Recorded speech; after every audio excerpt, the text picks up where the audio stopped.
Good afternoon, everyone. Thank you for joining us today for the Stroke Quality Exchange. Our presenters today would be Deb and Allison. Please remember that after the following conclusion of this meeting, all the slides will be mailed out to you within 1 to 2 weeks. We will also add on any more educational materials you suggest. Now I'm going to turn it over to Deb so she can start her presentation. Thanks, Michelle. So I'm Deb Mouse. I'm the Senior Director for Quality and Systems Improvement for the Southwest Affiliate, our sixth state affiliate. And Allison Capatia is joining me, and she is the Stroke Director. She's out of Houston, but her main focus, she's a Director of QSI, but one of her main specialties is stroke as well. So Allison and I will be sharing the presentation today for the Quality Stroke Exchange. So just to give you a little bit of background, we have started about a year ago, we started the Quality Data Days. And what the Data Days are we run quarterly reports for all of our hospitals and send the information to you so that everybody kind of knows where they are quarterly throughout the year, so that when it comes to awards time at the end of the year, we're not scrambling to try to make improvements, to find errors, and all of those kind of things. So after we send the data out, about a week or two later, then we've been holding these quality exchange calls. The quality exchange calls are just that. We're here to look at any measures that are falling out, discuss any of your experiences, share experiences, and then just exchange ideas. So think about what you want to learn about or discuss in the calls, and we are here to facilitate the exchange, and we welcome any comments and questions along the way. At any time you have a question, just *6 to unmute, and you can ask your questions, or you can also type them in the little box on the side of your screen if you have questions, and then Michelle will let me know because I can't see those right now. So the agenda today, we're going to talk about some of the Stroke Month resources that are available. Happy Stroke Month, by the way. May 1st it starts, so this is a perfect timing for this exchange. We also have a Cryptogenic Stroke toolkit that we'd like to share. I'll talk a little bit about the Get With the Guidelines Stroke Awards for 2018 and give you a little idea where we are as an affiliate, the Southwest affiliate, where we are as of Q1 in our data. There's also been, just to kind of give you a heads up, there's an update to the statin measures for 2019, and we don't know the exact date yet, but thinking it'll probably be in June or July that it'll be rolled out. The update is instead of being instead of the just statin measure, discharge on a statin, they're actually going to change it to look at for the achievement measure, we're going to change it to look at intensive statin. So that probably will be rolled out June or July. It'll start counting 2019 data. You could use either measure, the discharge on a statin or the intensive statin measure. And then in 2020, the intensive statin will replace the discharge on a statin measure. So just a kind of a heads up that that's coming down the pipe. And then we'll also share some educational opportunities. Allison's going to do some education on the stroke PMT changes that are coming soon. And then also Mission Lifeline Stroke is a new program that's going to be rolled out soon, and Allison is going to do some demo on that as well. Any questions or comments at this point? If you do, *6 to unmute.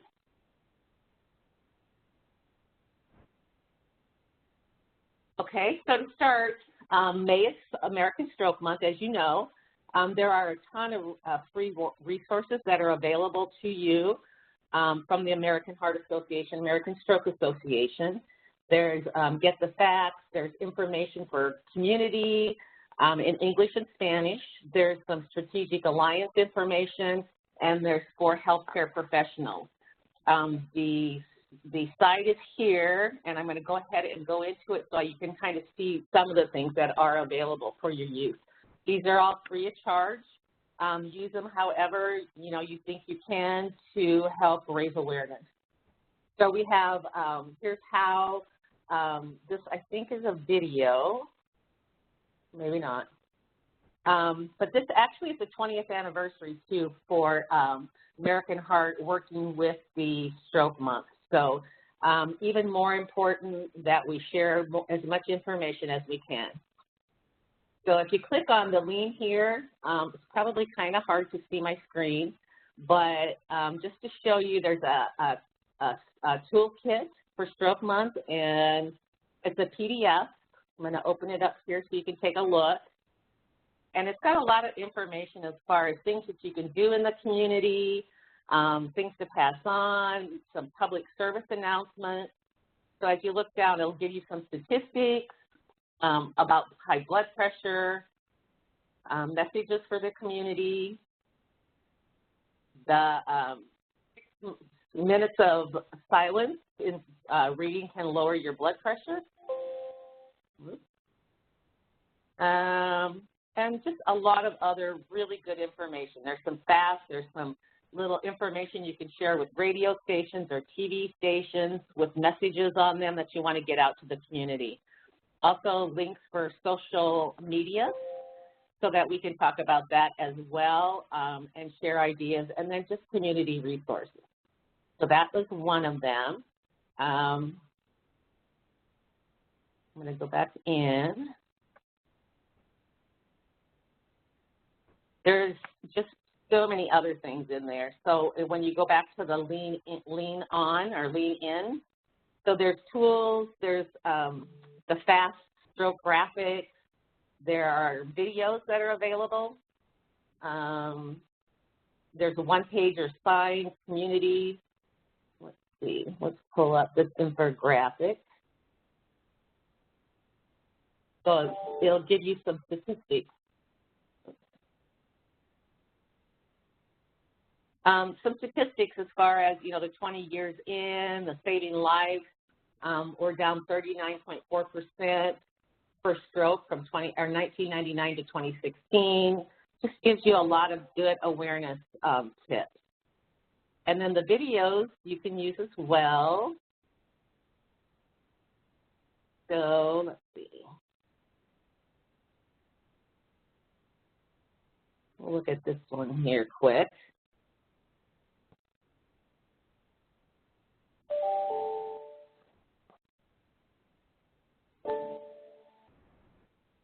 I'm not sure if you can hear this or not. Stand together. Now is the time to stand together to end stroke, because 80% of strokes are preventable. Together, we are empowering America. Live healthier lives. Stay mentally sharp. Pick out the right care right away to make all the difference. Together, we can help make sure that everyone knows the symptoms. Everyone knows the symptoms. Everyone knows the symptoms. And knows to take fast action. Because more than 7 million Americans are stroke survivors. Together, we are helping them beat beyond. We are acting up. So that's just a demonstration. That's about a little over a 1-minute video that you can share with whoever, whether it be media, whether it just be in your community, with your staff. There's information about high blood pressure resources as well. There's resources for multicultural audiences, social media. There's some advocacy resources, a proclamation that you can share with your city hall if they want to talk about Stroke Month. There's Cryptogenic Stroke resources, and then other resources available as well. So just wanted to make sure that you are aware of all of these things here that are available for you to use free of charge.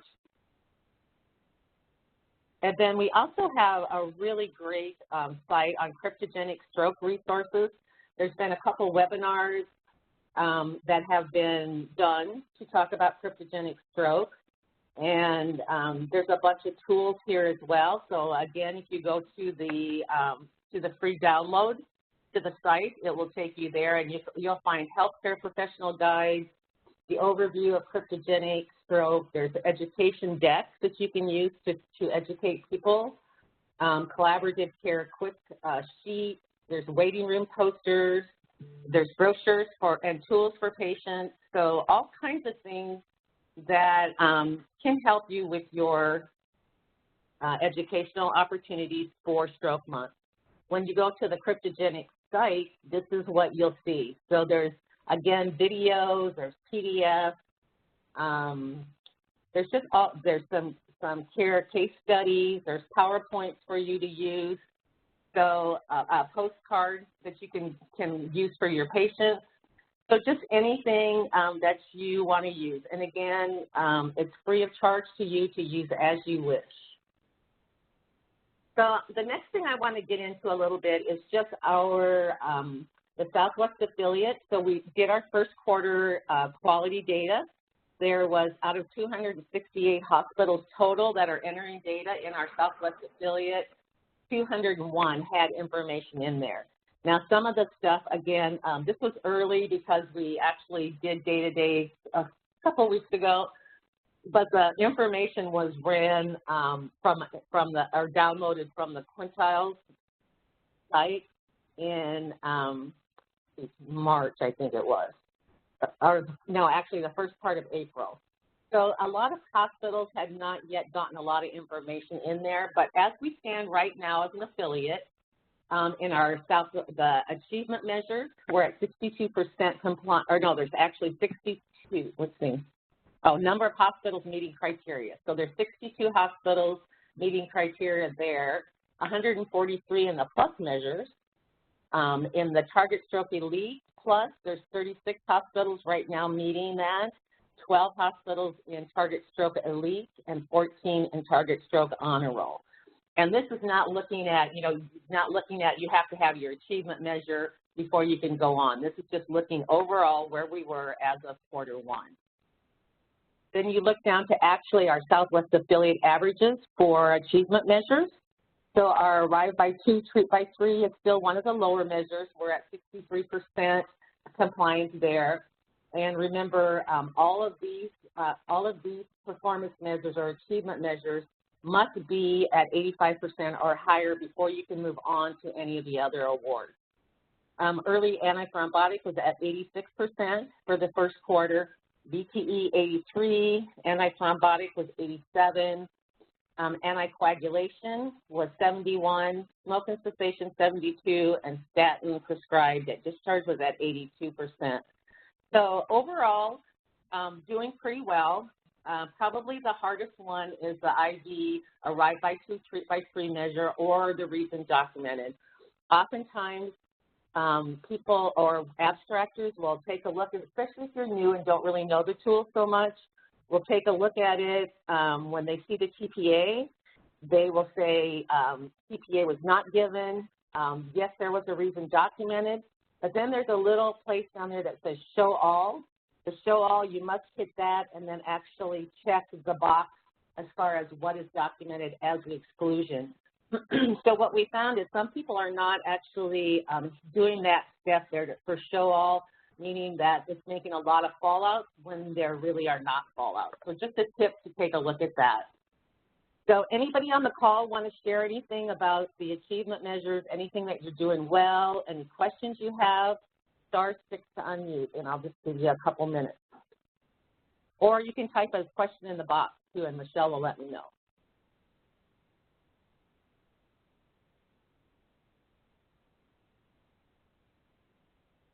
Okay, no takers? All right. So taking a look at our plus measures, so for the Southwest affiliate, again, the averages for dysphagia screening is 73%. That has improved immensely since I started in stroke a while back. Stroke education is at 81. Rehab consideration is at 86%. I think everybody's been really good at that for quite a long time. Time to IV thrombolytic is at 54% for 60 minutes. LDL documented, 79%. The intensive statins at 57%. The IV Arrive by 3.5, Treat by 4.5 for TPA is 64%, and then NIH reported is 81%. Now these measures, there's I think 8 measures. You need 5 of the 8 at 75% or higher in order to get the plus measure. Plus have the achievement measures all of those at 85% or higher. Another thing, I mean, we've spent a lot of time over the last couple of years. There's been a lot of education, a lot of work done in hospitals, a lot of PI projects going on for TPA. And you can see it's showing. So for our 60-minute TPA in the Q1, which is not a whole lot of data again, we had 54% of our hospitals are achieving 60 minutes or less. The time to IV thrombolytic for 45 minutes is at 33%. Now for the honor roll breakdown, just to give you an idea, those who don't know, so for the 60 minutes, we have to be at 50% or higher to reach the honor roll level, the target stroke honor roll. If you have 75% at 60 minutes or higher, 75% or higher at 60 minutes, then you would qualify for the elite, target stroke elite, and this is by the end of the year, the end of the calendar year. And then Elite Plus is actually 50 or 75% or higher at 60 minutes, and 50% of those within 45 minutes. So that's the target stroke elite, and we're seeing a large growth in actually all of these measures. So the Elite Plus, as a question regarding the 60 minutes and the 45. Is there a way to document a reason if there's a delay in the 45-minute to 60-minute time frame? Yes. So yes, if there is a delay, part of the PMC, there's right below that 60 minutes or higher, it will say, is there a reason for the delay? It could be hypertension, treating hypertension. It could be not unable to determine eligibility. So, for example, a patient comes in, doesn't have any family with them, not sure what their medications are. Somebody thought, well, maybe they are on an anticoagulant, so they would have to delay the time to try to figure out exactly what the history is, get the lab work, and find out whether or not this patient would qualify for TPA. So there are several reasons that are legitimate reasons. You know, you're documenting or whatever. If the patient is unstable, you're intubating, all of those things. You can just check the box that will exclude the patients from the measure, and then it will not be a fallout. So when you actually run your report, you will get one that says 60 minutes or less for your percentage, and you'll have one at 45 minutes or less. But there's also a historical data. The historical data will show all of the patients, whether regardless or not there was a reason for the delay, documented. So that will give you overall performance, because that's what the measure used to be. Was it didn't matter if there was a reason, if there was a legitimate reason for a delay, it still counted against you, but that is no longer the case. So that's why you see the regular report and the historic report. Hey, Deb, this is Allison. I just add one more clarifying remark on target stroke. So currently there is not any exclusion criteria for between 45 and 60 minutes. So anything greater than 60 minutes, yes, you can exclude those. There are reasons for exclusion, but between 45 minutes and 60, there is not yet. From what I understand, there should be something coming down the pike, but we don't know when that's going to be rolled out. So just sort of stay tuned on that as far as exclusion criteria for patients who don't get treated in 45 minutes. And also, Deb, does the documentation have to come from a physician, or can it be taken from the nurse's notes? It has to be a physician. It could be the telemed physician. It could be if there's an advanced practice nurse.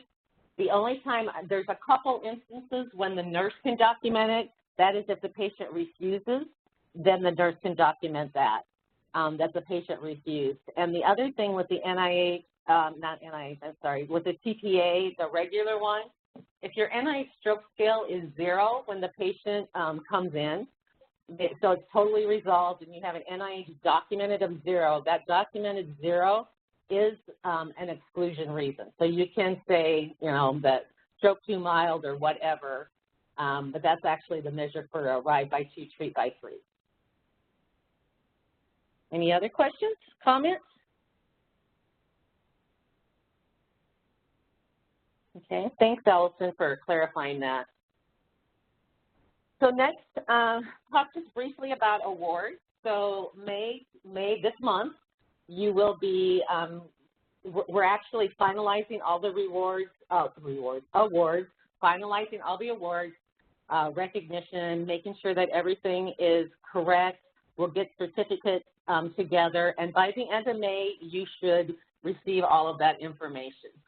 You will get an email that tells you, where you are, that yes, you did pass it, and also you will get some recognition, promotional information. So we encourage you, when you get that promotional information, to share that with your media department and your, community educational department, and make sure to get the word out, that yes, that you are doing it. So this is an example of the recognition kit for the Stroke Gold Plus Target Stroke Elite Honor Roll. So let's see, the promotional guidelines it gives you here, the icon. Let's see if I think it'll come up. Yeah. So there's the 2018 icon. And if you recall, the icon, whenever anything is used with the icon or anything like this, it does need to be, like any publishing things that you're going to send out to the community, it does need to go through your QSI director to be approved by the National Center prior to actually using this information. See what else we can find here. There's news releases for you. There's print advertisement, again, Target Stroke radio advertisement. So there's just a lot of really good resources for you to use and to, let your community know that you guys are doing an amazing job taking care of these patients every day. I think it's important for them to know. So this is a copy of one of the news releases that you can just fill in your information and send it to the news station. Actually, probably your media department would do that, but fill in what you need, send it to them, and then oftentimes they will have some kind of a press release, or they may even have you come on to one of the talk shows and just talk a little bit, especially during the month of May. So use those opportunities to toot your horn and tell them what great work you're doing. Okay, so let me go back again. So the awards, like I said, you should be getting those by the end of this month. And if you would like, your QSI director is happy to come out and present the award to you, if you want to do some kind of a media thing, if you want to do a celebration with your staff, any of those things. Just let your QSI director know that, and we can help you to get the recognition that you deserve. So I hope that makes sense to everybody. If you have questions, again, type them in the box or just *6 to unmute. Next thing, briefly, June 2018 is abstraction submission for ISC is now open. So if you have some PI projects that you're working in, some clinical applications that you can write an abstract about and share with your other colleagues in stroke. Hello, I'm sorry. I had a question. Sorry, it took me a minute to get the thing unmuted. I was wondering if, you know how you were talking earlier about how with the abstraction tools and there may be some errors that aren't actually fallouts. How long do we have to get those corrected before the awards come out? Okay, so the end of the award season, you actually have all calendar year, and that's why we're actually trying to get this information to you all quarterly, so you have a time to actually drill down and look at those things. But the actual end-all date is March 1st, I think. It's in March of 2019. And your QSI director, during that last quarterly exchange and the last quarterly data, the QSI director will let you know, and then throughout our exchanges, we will let you know when the deadline is. And we usually try to keep a pretty close eye on that, so that if we see something or if we know somebody's struggling a little bit with something, then we can go in and come and help you, or kind of help you to get that done.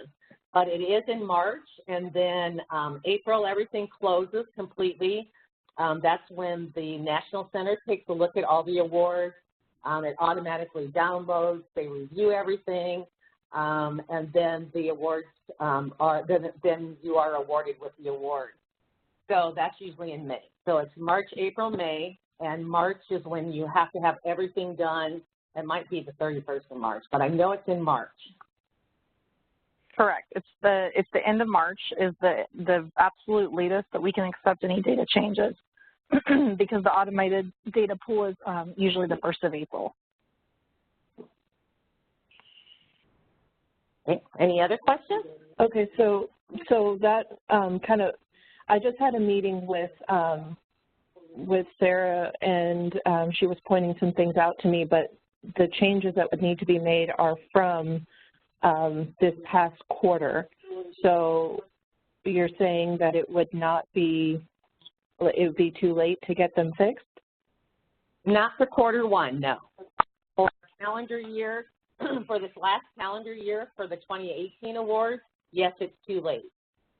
But moving forward, starting January, then you can do any updates, you can make do any reviews.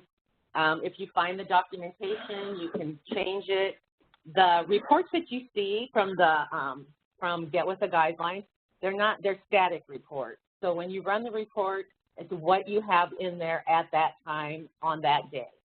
So every time you enter patients in or add more or complete a record, then that's going to change your data. So the data is constantly changing, and that's why it's important just to kind of keep an eye on things. And if you notice a fallout, then you can either start a PI process, you can review the record and make sure that you didn't miss documentation or any of those kind of things. So the quarter one information, yes, you still do have time to plenty of time to change those. Does that help? Okay. All right, so the June, again, the abstract submission for ISC, it's open now. The site is open. You can go onto the site, and there's a lot of really good information. You can look at other people who have been accepted in the past that may help you spark some ideas on what you can write about.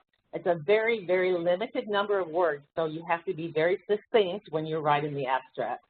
But it's a really good thing, and you would be surprised how much information you have to share with others that are taking care of stroke patients and process improvements that you've done and all of those things. In July, you should see everybody who received a recognition award or gold or silver or the plus or the Target Stroke Awards will be published in the U.S. News and World Report. There's an ad that's published every year in July. So that's just the silver and gold hospitals plus and the Target Stroke thing. And then in February of 2019 is the International Stroke Conference. And guess what? It's in Hawaii this year. So that gives you even more incentive to write an abstraction or an abstract. Any questions about any of those dates or deadlines? All right. So now I'm going to turn it over to Allison, and Allison is going to take us through some PMT changes and our mission Lifeline information for stroke. So Allison? Great. Michelle, whenever you get a chance, you'll have to toss the ball back to me. And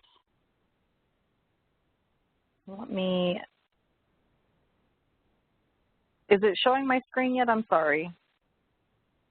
No, not yet. Okay, Michelle, can you give me how do I share my screen? Okay, you should have privileges already. Maybe on the top, share, see if that's grayed out for you. Yep, no, it's not grayed out. There we go. Perfect. Oh, okay. That looks like it worked. Okay, can everybody see really quick? So there were several things listed on the slide deck there, and I should have, before I jumped over to this, I should have gone through those. But there is a PMT update coming on the 12th of May, which is actually a Saturday. So most of you will not be working on the day that the new PMT update goes live. but I just want to kind of prepare you for some of the things that you'll see. I'm going to demo to you in the test environment what it will look like and some of the changes that are coming. This update is going to be primarily focused on what we're going to be releasing called Mission Lifeline Stroke. And for those of you who have worked in the STEMI world as well, you may be familiar with Mission Lifeline STEMI. This is a program that's been around for quite a while, and it's primarily focused on incorporating the pre-hospital measures into the system of care. So what that means is you are potentially going to be able to be awarded not just on what you're doing in your four walls as far as processes go, but how you're collaborating with your EMS partners. And they too will have a set of measures that would be required of them in order to meet those Mission Lifeline sort of requirements. So there's going to be a whole bunch of new data elements that will be included in this new iteration of Get With The Guidelines Stroke that are not all going to be required, but a good bit of them will be. And in order to see them and to kind of participate in this, there's a couple of things you may have to do. So if you've never had this tab here called Special Initiatives included in your PMT, you may want to reach out to your QSI director and ask them to go ahead and add it for you. If you already have it activated before the go live date on the 12th, then it will just automatically update for you. If you do not have the Special Initiatives tab in your current version of your PMT, then you may not see many changes with this new update, primarily because most of the changes are going to be housed within this tab. This is a free resource. This tab doesn't cost you anything to add. This is going to be, again, this tab is primarily focused on pre-hospital, so a lot of it's just going to be EMS information. It will give you an opportunity, I think, if you have never had a lot of luck with getting your run sheets and just information in general from EMS, that you can kind of reach out to them and say, hey, there's a new venture with American Heart Association called Mission Lifeline, and we would really like to partner with you, but in order to do that, we're going to have to be a little more transparent as far as sharing data. So kind of start thinking about that and start thinking about what processes and steps you can take as a coordinator to make that possible. So you, again, through the PMT, you'll see some changes. Mostly the updates that are going to be coming are just some of the bug fixes. We know that there's always little glitches that come out with the PMT updates, and in knowing that we've made some changes with our process this time, I'd just like to share with you all in order to try to avoid some of those glitches. We've actually recruited some volunteer abstractors from the hospitals to help us with some user testing, and I know there's a couple of you on the call today, so if you have been volunteering to help us with testing in this pre-update environment, I just want to say a huge thank you to you for giving us your time and for going through with a fine-tooth comb and trying to find the bugs before it rolls out to everyone else. You guys have provided a huge service to us, and it's really, really invaluable. So with that, I'm going to jump in and show you what the Special Initiatives tab will look like when you see the update on the 12th. So some of these may be familiar to you and some of them may not. I would like to point out that you'll have a whole bunch of elements related to the EMS agency and the run sequence number. And why this is important to capture is because a lot of you probably provide feedback to your EMS groups, and that may be a requirement for your certification or just something that you've been working on with them.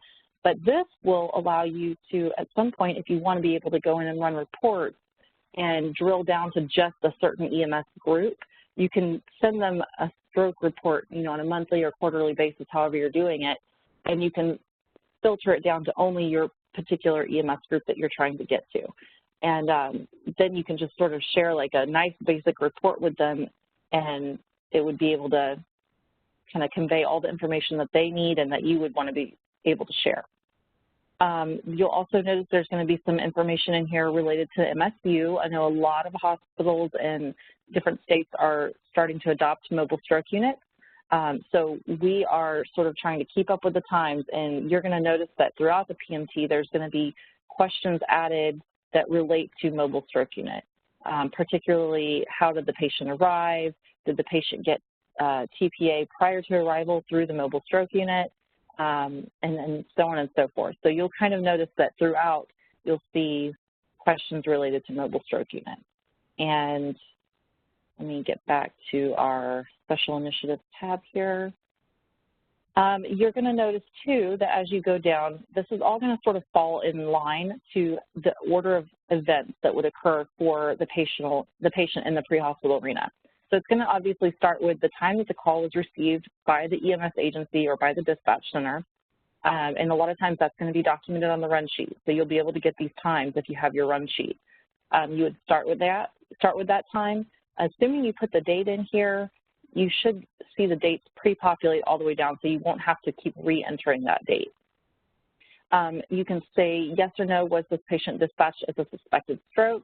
This is a really important question, as that the logic is built to kind of react to what you answer on this question. So if you see dispatched as suspected stroke and you answer yes, you're going to notice that a lot of elements further down are going to be open to you for answering. If you put no, a lot of items will be grayed out, just so you can kind of keep that in the back of your mind. So again, just keep moving on forward. The dispatch unit on scene arrival time will be captured, this first medical contact on scene, and I will clarify this is a little bit confusing. Dispatch unit on scene means that the actual EMS unit, the bus, arrived on scene. This first medical contact is going to be the time that the actual paramedic was at the patient's side. So sometimes you might see like a minute or two difference between these two. Then the time that they left the scene, the time that they documented as last known well, and you will see an out here. There's an out that says unknowable. That means that they did not document it, so we have no idea what they put or what they thought the last known well was. Same thing for time of discovery. We know a lot of times with wake-up strokes, for example, that the last known well and the time of discovery are going to be very different. So those are kind of something you'll want to watch out for. Pre-hospital notification, did they call and give the hospital a heads up that a stroke was coming in? And if so, did they provide any of this information? Did they provide a blood glucose, the blood pressure, last known well, so on and so forth? If they did provide blood glucose, can you put the actual number in? Did they provide it? Then you kind of get into some more detail, and this is where some of these mission lifeline measures are going to come into play. There is right here, this first drop down is going to say, was it a suspected stroke, yes or no? And if you answer yes, then it will activate this drop down. You're going to see a whole bunch of different stroke screens, and we've tried to include every stroke screen that is kind of nationally used. These are most of the ones that we know of. If there are others, you do have an opportunity to freehand an other, and you would have to specify. It would tell you that you need to specify before you can move on. So if you know of some other scale that's being used that we didn't include, you'll have to actually put it in there in a free text. But for the most part, I think most people use a Cincinnati pre-hospital stroke screen. That's the most common, I think, and you would want to indicate whether or not that stroke screen was positive or negative. If you say positive, it will ask you next, was a severity scale used? And these are going to be the ones that look for ELVO. So everybody that is familiar with large vessel occlusion screening, you'll see a whole bunch of the ones that are being used out in the field right now, LAMS, RACE, FAST-ED. So if you notice, there's a whole bunch included in here. If there is another tool that was used, you can again specify with a free text. If it says that the severity scale was used in their note, but they don't specify which one, then you have an option to select that as well. So for our purposes here, I'm just going to use RACE. And if I say it's positive for ELVO, it's going to ask me what was the score. They would need to start documenting a score, or you have, again, an option to put not documented. I would like to also show something that's really cool here. If I put something just absolutely crazy, we know there's no 17 on a RACE scale. If I look in my errors tab over here, it's going to give me a critical error that says the acceptable range for RACE is 0 to 9. So it actually will come back and tell you this is not an acceptable range. You need to adjust your scoring. So we'll just put a 6. so we know that that is gone. So it actually gets rid of that critical error there. I will keep kind of scrolling further here. It's going to next ask you if a destination decision was made either by protocol or if it was just the nearest facility or if it was a patient family choice, so on and so forth. And then it's asking really quick down here, is the severity scale, if the severity scale was used, did it alter the hospital's destination decision? And you can put yes or no, and that information may not be provided to you, so you have, again, a place to put not documented. And then last but not least, this is a required element. It is a bold item. Source used to obtain pre-hospital care data. You would indicate whether or not it was directly from the EMS, from their records, or if this was a hospital record that was later given. And then I am going to save this and return to my grid here. And I'll just jump in really quickly and show you guys some updates to the reports that you'll see. So we will live mostly always in our configurable measure reports. Those are our kind of canned reports, so to speak. There is a new measure group that's going to be added under this Get with the Guideline Additional Patient Population Measures. So if you'll open that up, you'll see down here, and this is, again, is not on your PMT yet, but it will be after the 12th. You're going to see a list of a whole bunch of new pre-hospital care measures. So these are going to be those quote-unquote mission lifeline stroke measures. So you'll notice that there's going to be some ones you're maybe familiar with in the STEMI world, but you've never seen in the stroke world. And there's this one that says door in, door out at first hospital prior to transfer. I think that's going to start being looked at. We're going to start sort of tracking that whole process. If a patient was taken to a primary stroke center and needed to be transferred to a comprehensive stroke center, what was the time from arrival at the first hospital to the time they left? That will start being looked at.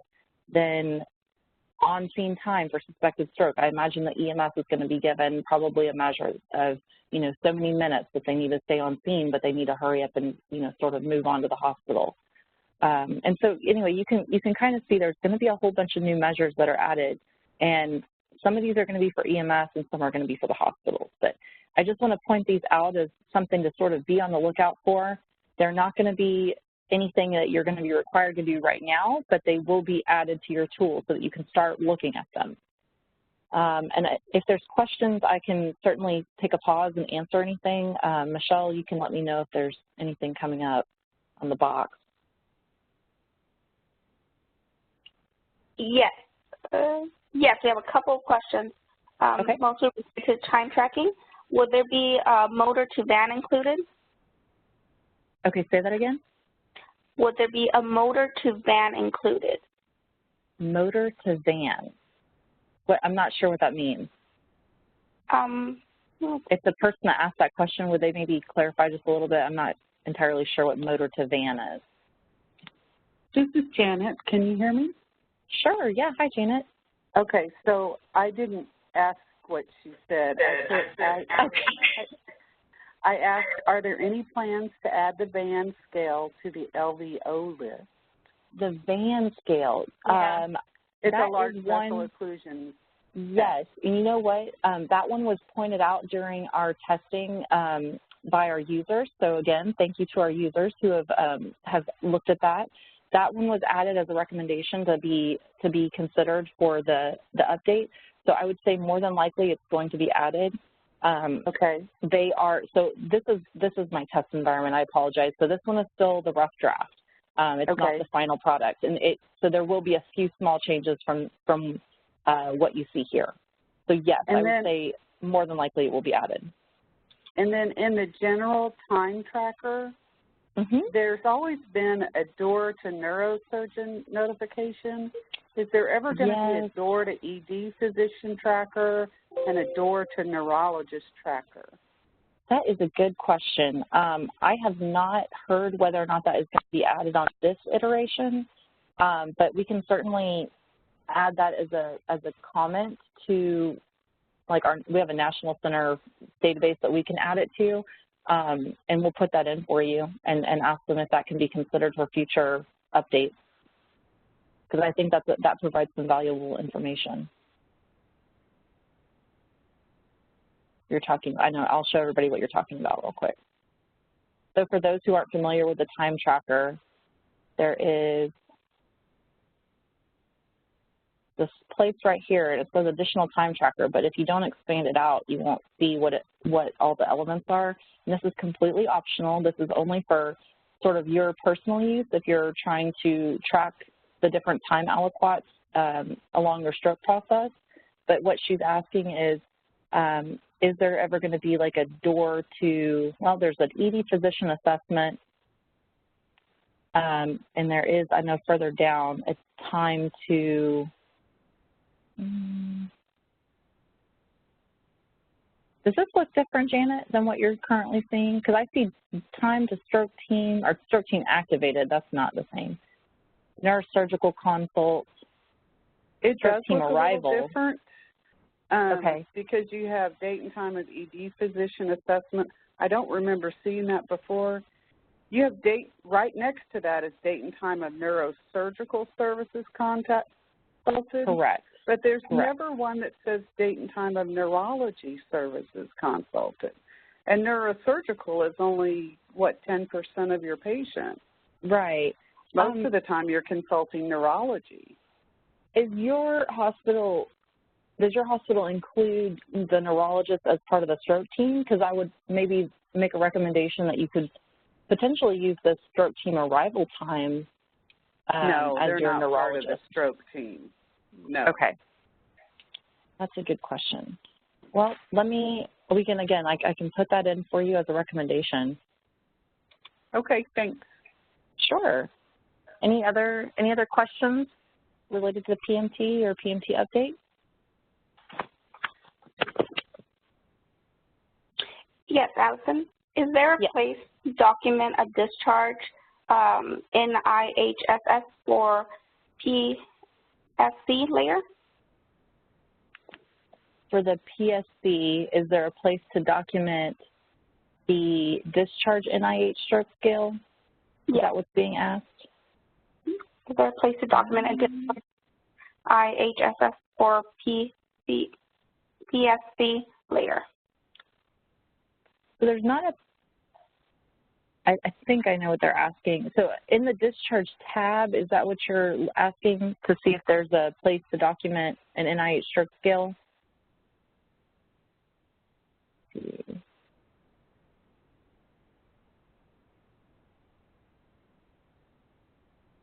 For primary stroke centers, we're supposed to collect a discharge NIH, but that has never been on the Get With the Guidelines. It's always been the discharge modified Rankin scale. Right. And we're not required to do modified Rankins as a primary stroke center, whereas comprehensives are required to do modified Rankin. I know there's a place to put it, but it's not where you would think, because I know there's actually a report you can run on that. Let me see if I can remember where it's located.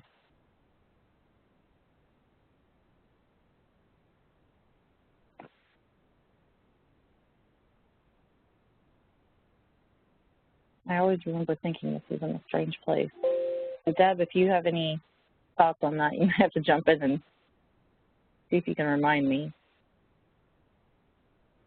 There's initial NIH. Let's see. I'm looking for it now. I'll let you know if I find it.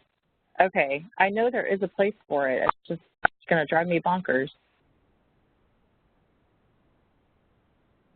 We may have to do some research on that, and we maybe can get back to you and find out. What was your name again? The original person who asked the question was Jamie. Jamie. Okay. Yeah, we can definitely look for that and see if we can.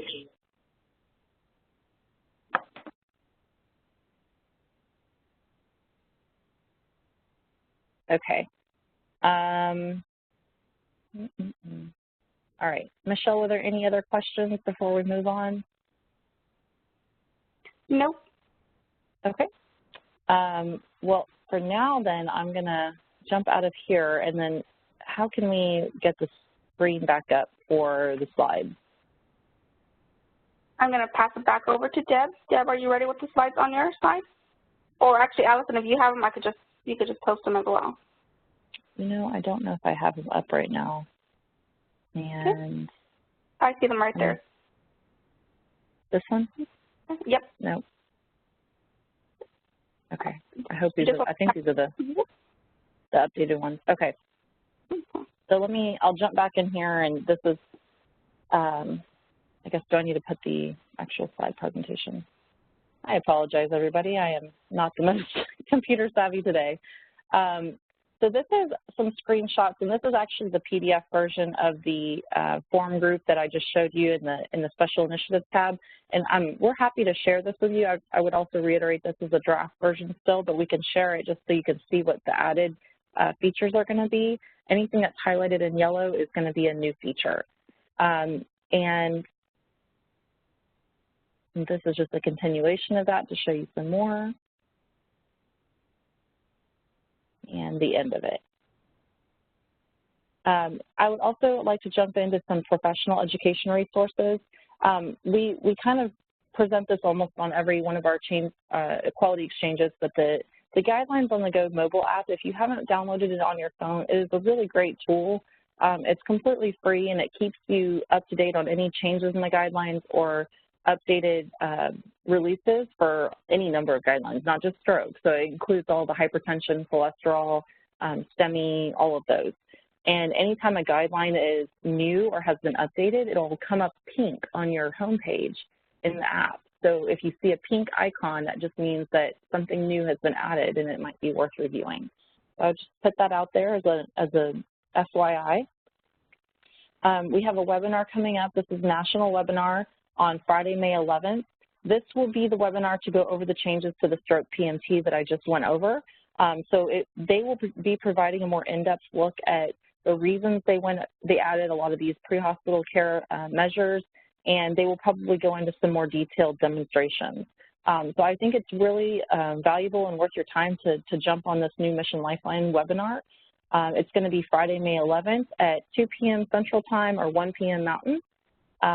Their registration link is listed down here as well, so if you can get on that, go ahead and try for that. If not, we will be sending these slides out, so you'll be able to get the link from the slides. Some other upcoming education opportunities.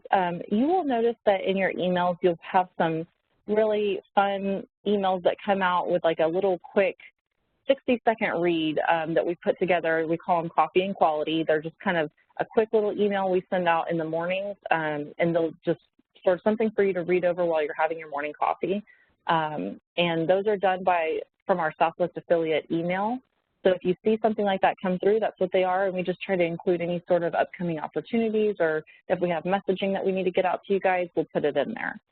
On the May the 3rd, which is coming up very quickly, that's this week, there's going to be a webinar on AFib, improving outcomes for patients with AFib, and it should be a really great webinar. So I think that if you have some time, it's over the lunch hour, you might want to jump on and just check that out.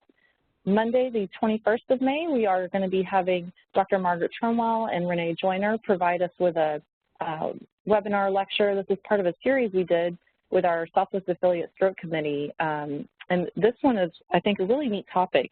It's talking about statewide rural outreach. So this was for the state of Arkansas, and this was some of the tactics that they use to try to get to some of their more rural hospitals. So it should be a really neat and interesting webinar to talk about how to get to our more rural hospitals.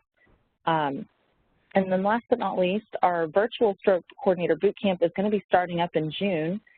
This is going to be a brand new thing we're trying, so we're going to see how it goes. This is going to be a 15-week series, which I know sounds crazy and then just very long, but what I would mention is that it's all going to be optional. You can sign on for the topics that sound interesting to you. You can do all of them if you want to, or you can just do a few of them. A CE will be offered for each one. So you would get an hour of credit for each series that you attend. It's going to be once a week. We'll do a 1-hour webinar over the lunch hour, and it'll be on Thursday each week starting in June. So you will get a listing of all of the different webinar topics so that you can look at them ahead of time, and you will be able to go in and register for the webinars that you would like to listen into. So we will be sending that information out very soon, so just stay tuned. You'll start to see messaging come across from your directors and probably from our Southwest Affiliate Quality email. This is open to any stroke coordinator, so if you are interested, by all means, please sign up. And I think that wraps up our presentation. Of course, we always have our little mouse here just to be determined and achieving your goals.